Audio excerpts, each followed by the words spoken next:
Hi, my name is Mrs. Kemble, and I'm at Alice Robertson Junior High. This is my Family and Consumer Science room, and I'm ready to give you my tour.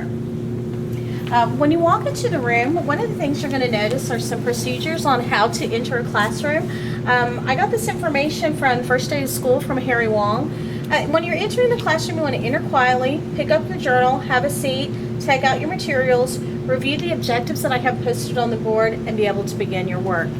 When students enter the room, I have their textbooks that we use for our classroom, and each class has a set of composition journals that they have to utilize, that they use for their bell work and for academic vocabulary. And each of these are categorized by hour, and they're also color-coded.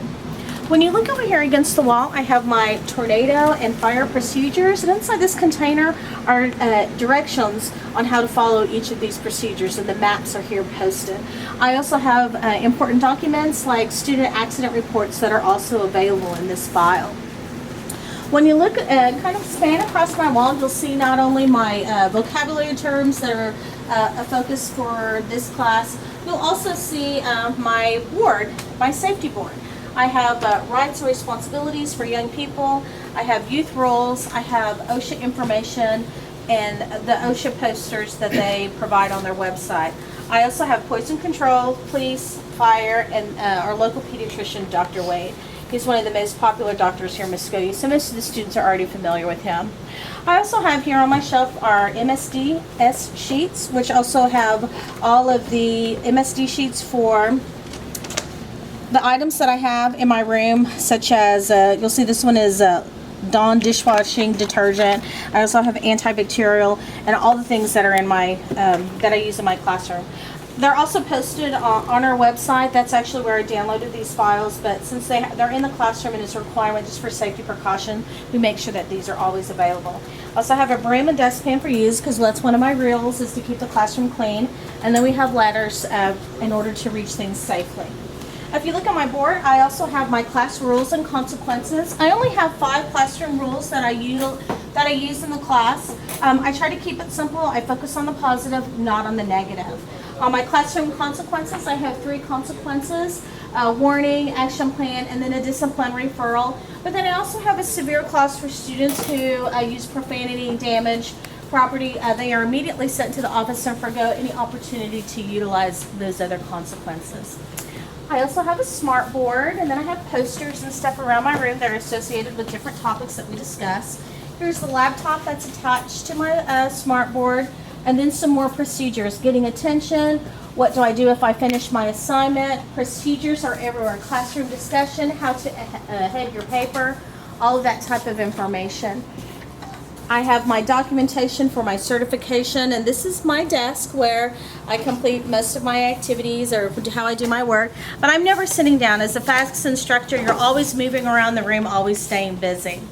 Another thing that we have, if you look over here in our kitchens, you can kind of see that this is where the kids do most of their work, and here on the tables. And then I have 4 different labs, and each of my labs are identified with what I'm hoping actually to do next year is to color code them. I haven't been able to do that yet. Actually, after taking this course, that's one of the things I definitely realized would benefit me, is to color code my labs so that it'll be easier to identify which equipment goes into which kitchen. One of the things I did add this year is a cooking lab cleanup checklist. Anytime we do our labs, we have a checklist that the team that is working in that kitchen has to make sure they do before they leave. And then we also have over here my sink. With my sink, I have antibacterial hand soap and some signs that the kids made about the importance of washing their hands. And then I have paper towels, disposable paper towels in each room for them to be able to use.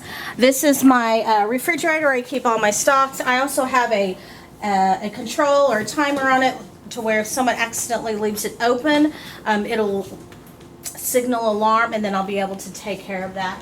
Here's also my FCCLA poster, kind of gives us a summary of the things that are going on, and then my schedule for us to be able to follow.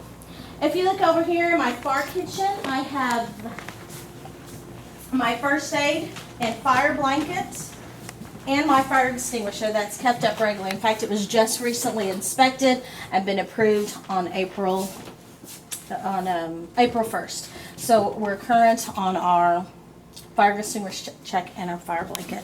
If you look over here on the other side again, each of the Kootenai labs has a cleanup checklist to designate that information. And over here on this cabinet is my first aid cabinet. And so if a child needs any kind of emergency care, they can come to this and they have access to Band-Aids, a first aid kit, a little mini first aid kit, enough to treat any kind of need. And each of my kitchens, I have dish soap for them to be able to use, paper towels.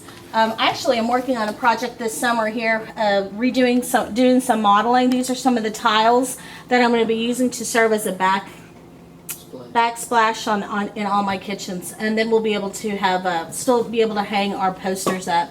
This is actually a display that one of my students made. It's an FCLA Wall of Fame, kind of documenting all of our different events that we've done this year. My kids designed this. I'm very proud of that. I don't really have use of an eye wash station. That's not anything that we utilize. I don't have goggles or anything like that. When students are in the lab, they do wear gloves and they'll wear aprons. We follow the standards set by Career Tech, where each of my students, before they enter a lab, have to take the middle school health and safety. They make sure that they perform 100% before in the lab.